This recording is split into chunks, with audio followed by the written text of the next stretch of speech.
Monsieur le Président de l'Assemblée générale, Monsieur le Secrétaire général, Excellences, Mesdames, Messieurs les chefs d'État et de gouvernement, Mesdames, Messieurs les chefs de délégation, distingués délégués, chers compatriotes, qu'il me soit tout d'abord permis d'adresser mes félicitations aux frères de la Caraïbe, Son Excellence M. Denis Francis, pour son élection à la présidence de la 78e session ordinaire de l'Assemblée générale des Nations unies.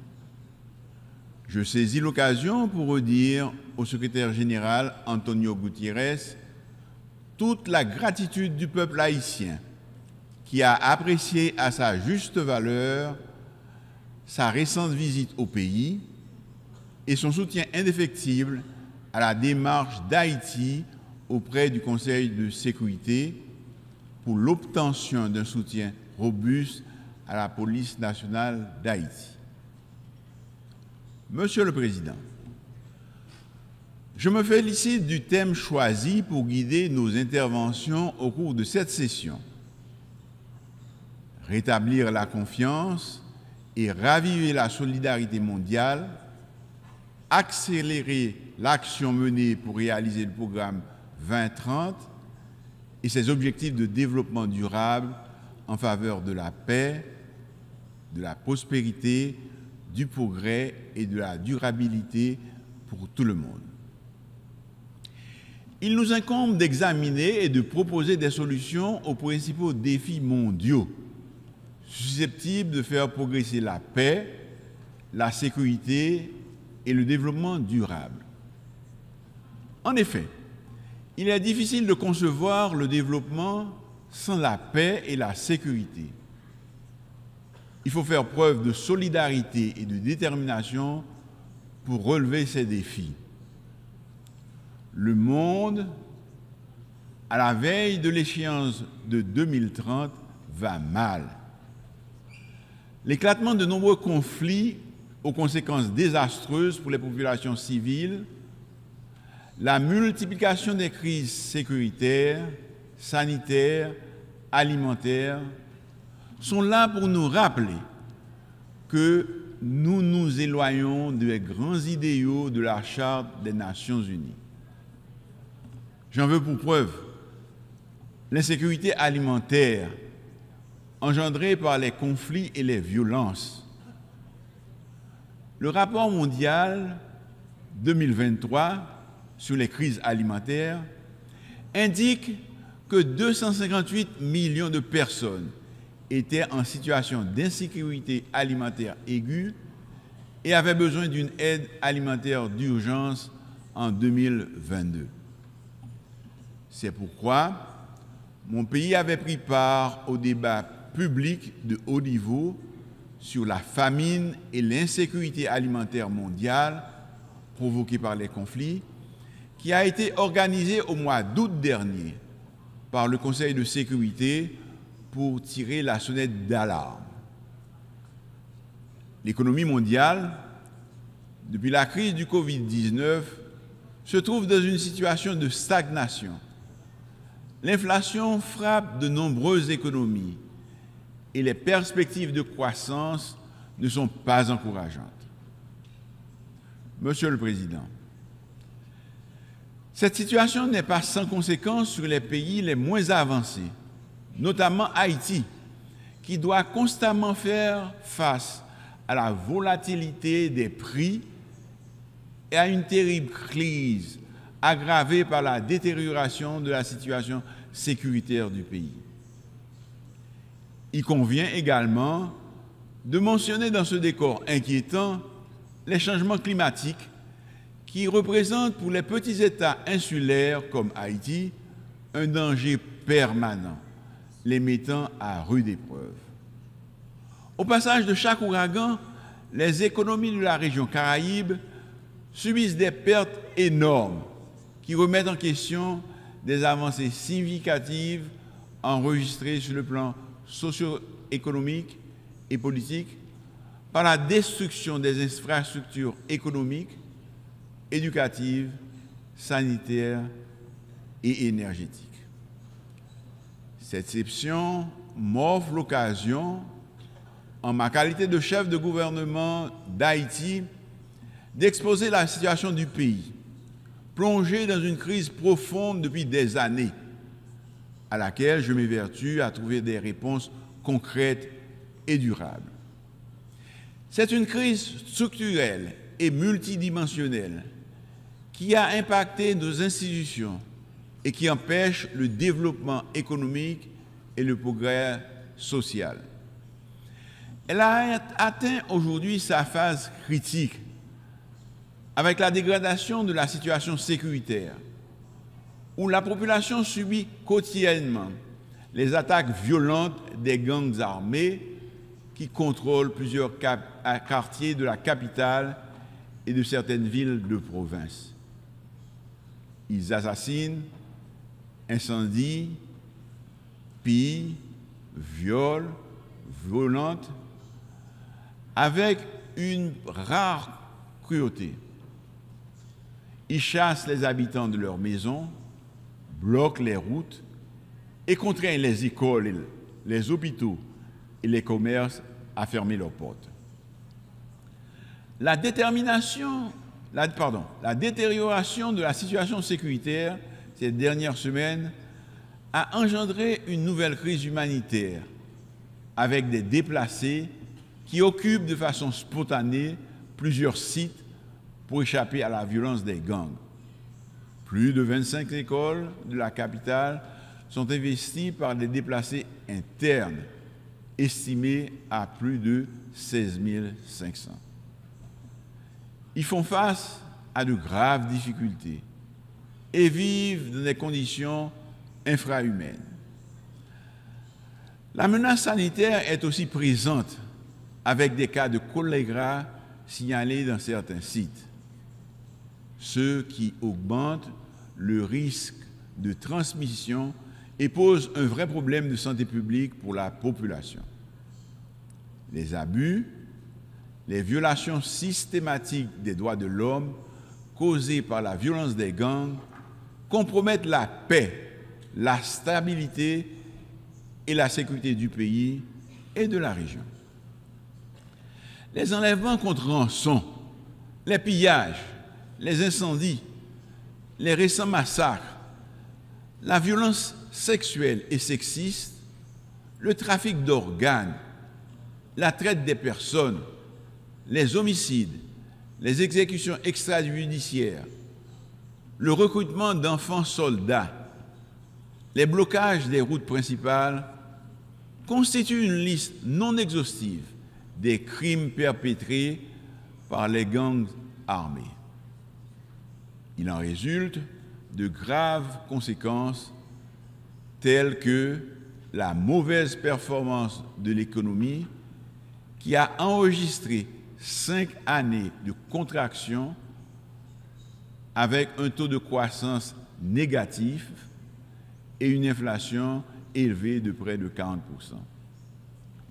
De surcroît, la crise humanitaire s'accentue. Selon les estimations, 4,9 millions de compatriotes se trouvent dans l'insécurité alimentaire. C'est à peu près la moitié de la population qui vit en dessous du seuil de pauvreté avec moins de $2 américains par jour. Monsieur le Président, nous ne sommes pas là pour accabler ou justifier le passé.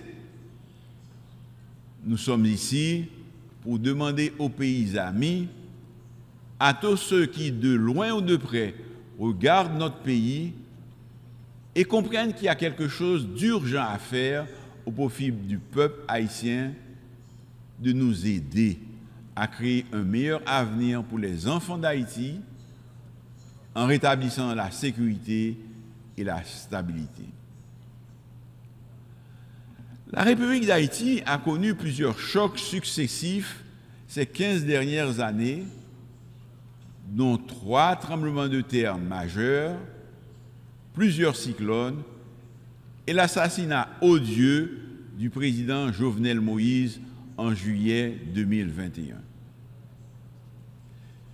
Il est impossible aujourd'hui d'inventer une histoire ou une rhétorique biaisée sur Haïti.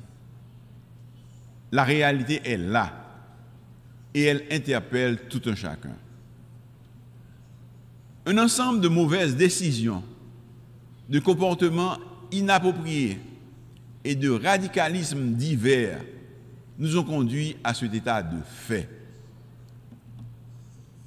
Je sollicite aujourd'hui, une fois de plus, du haut de cette tribune, d'aider les Haïtiens à demeurer chez eux.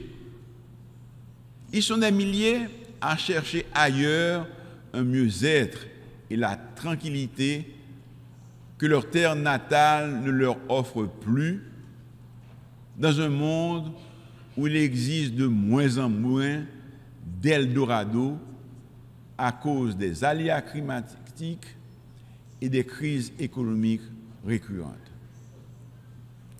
Je réitère au nom du peuple haïtien et du gouvernement que je dirige la demande de nous prêter main forte pour encadrer la police nationale d'Haïti pour qu'elle puisse répondre réellement aux défis qui s'imposent à elle et à sa mission de protéger les vies et les biens et de servir.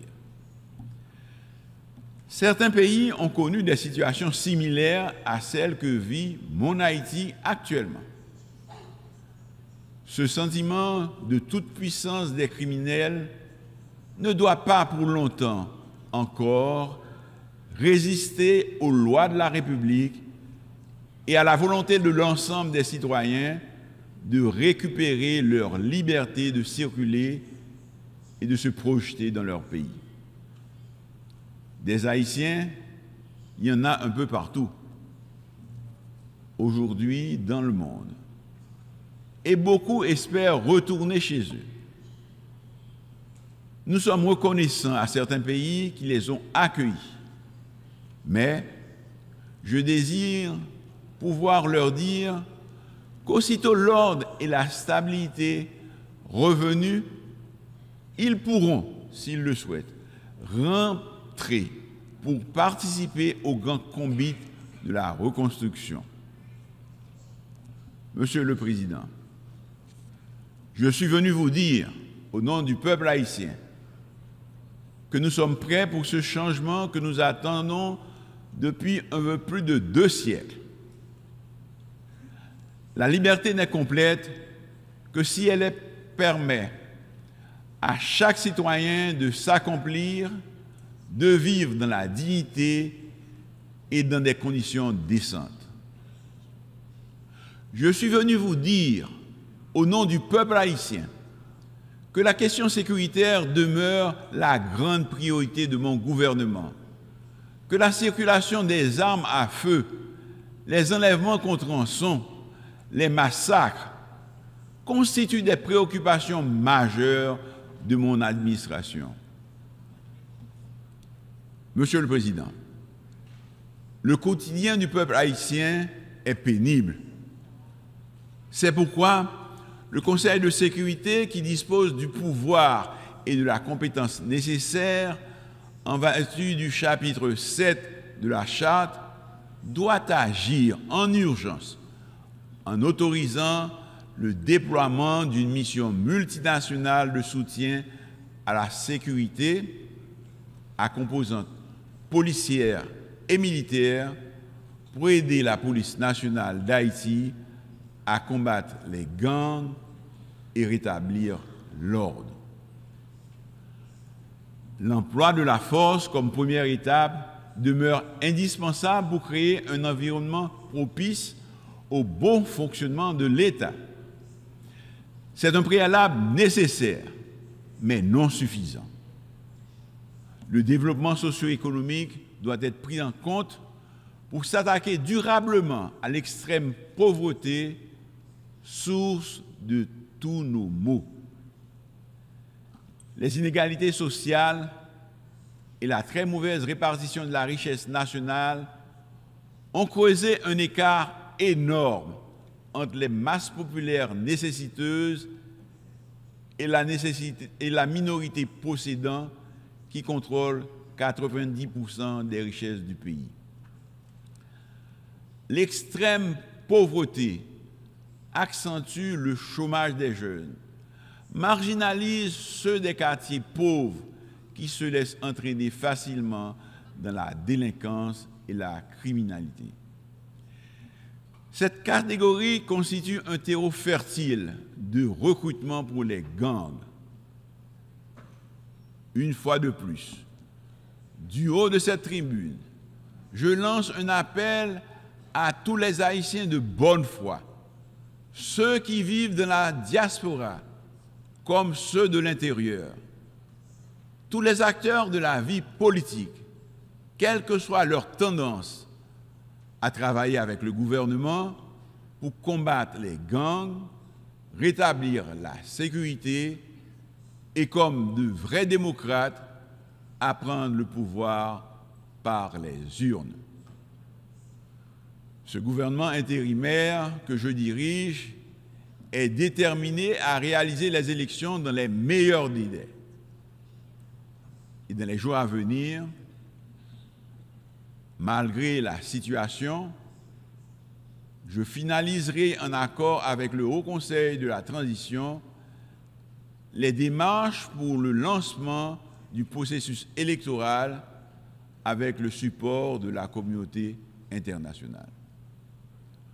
Le gouvernement entend continuer à discuter avec tous les acteurs politiques et ceux de la société civile de mon pays, afin de trouver ensemble, dans un élan patriotique, un consensus historique suffisant pour un dénouement heureux à la crise. La démocratie est en difficulté et le pays a besoin d'un retour à la normale pour s'attaquer aux grands défis de l'heure. Je souhaite également la participation significative des femmes et des jeunes de la société civile et de tous les acteurs concernés à l'effort commun pour le redressement d'Haïti. Seul un gouvernement légitime, issu d'élections libres, honnêtes, démocratiques et transparentes, pourrait s'atteler à la tâche de la refondation territoriale, économique, sociale et institutionnelle. Monsieur le Président, je voudrais souligner à la haute attention de la communauté internationale une situation qui s'est développée ces dernières semaines à la frontière haïtiano-dominicaine, créant un malaise inutile entre les deux républiques qui se partagent l'île. Je souhaite préciser que la République d'Haïti n'est en guerre avec personne. Les Haïtiens sont un peuple généreux et solidaire qui croit au dialogue et à la possibilité de partager équitablement des ressources communes sans heurts et dans le respect mutuel. Je suis venu vous dire que nous n'avons pas de jugement ni d'intention qui peuvent préjudicier ceux qui sont nos voisins, avec nous partageons l'île d'Haïti, avec qui nous sommes appelés à vivre et à progresser. L'histoire nous rappelle chaque jour que la violence entre pays frères ne peut entraîner que des regrets et nous laisser des amertumes qui se transmettent de génération en génération. Je suis venu vous dire et surtout vous transmettre le message du peuple haïtien dans son ensemble. La rivière qu'on appelle la rivière Massacre, une trop grande scène de friction historique et actuelle entre la République d'Haïti et la République dominicaine nous invitent à faire nôtre et à faire de notre mieux pour ne pas réveiller les vieux démons, ressusciter d'anciennes blessures, ni en causer d'autres. Haïti réaffirme son droit souverain du peuple haïtien d'utiliser les ressources hydriques binationales comme le fait la République dominicaine et revendique une répartition équitable des eaux de cette rivière. Le peuple haïtien choisit la voie du dialogue et de la négociation pour régler pacifiquement le différend dans le respect des instruments juridiques internationaux déjà signés de bonne foi entre les deux États en 1929 et en 2021. Monsieur le Président, avant de conclure, je saisis l'occasion pour saluer les pays frères et amis ainsi que les organisations internationales pour leur engagement et leur expression de solidarité envers Haïti, notamment le Kenya, qui accueille positivement l'idée d'assumer le leadership de la mission multinationale de soutien à la sécurité et qui a déjà effectué en août dernier une mission d'évaluation dans le pays. Nous remercions aussi le CARICOM et les éminentes personnes. Monsieur le Président, Excellences, Mesdames, Messieurs, dans l'histoire, Haïti représente une figure emblématique de liberté et de solidarité. Haïti a toujours répondu présent pour venir en aide à des peuples frères dans leur lutte légitime pour la liberté et l'autodétermination, et ceci au sein même de l'ONU. La République d'Haïti s'est identifiée aux valeurs universelles pour laquelle elle s'est battue au XVIIIe et au XIXe siècle. En dépit d'indicibles souffrances et de sa détresse, l'espoir continue d'habiter le peuple haïtien qui poursuit sa quête d'un avenir meilleur dans la dignité. Le peuple haïtien, de la même manière qu'il a étonné le monde en 1804, changeant radicalement son statut d'esclave en homme libre, peut encore et veut redessiner son destin.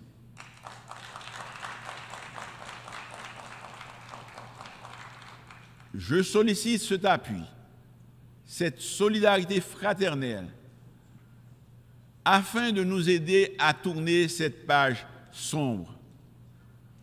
Je demande à la communauté internationale d'agir, mais d'agir vite. Vive le réchauffement des relations avec notre alma mater, l'Afrique. Vive la coopération internationale. Vive Haïti. Je vous remercie.